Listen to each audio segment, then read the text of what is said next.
Fala aí galera, aqui quem fala é o Davi. Hoje a gente vai fazer um vídeo sobre Minecraft.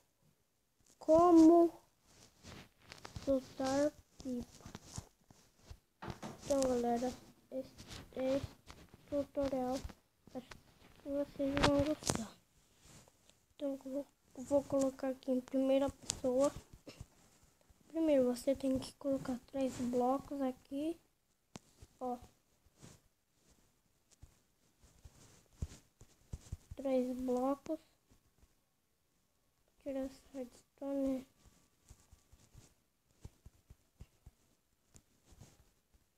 É 3.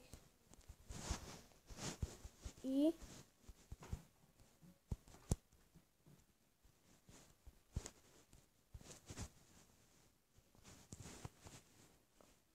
dois, 3, 4, 5.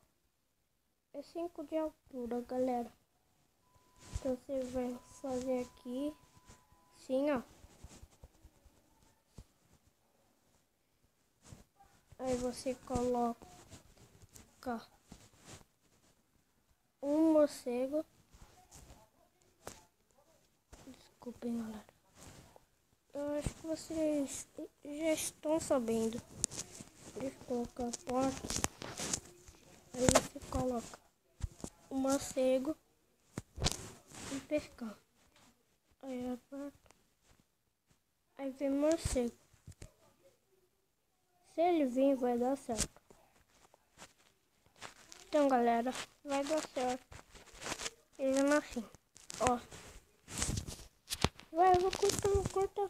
Ó, só você fingir, galera. Então, deixa o seu gostei.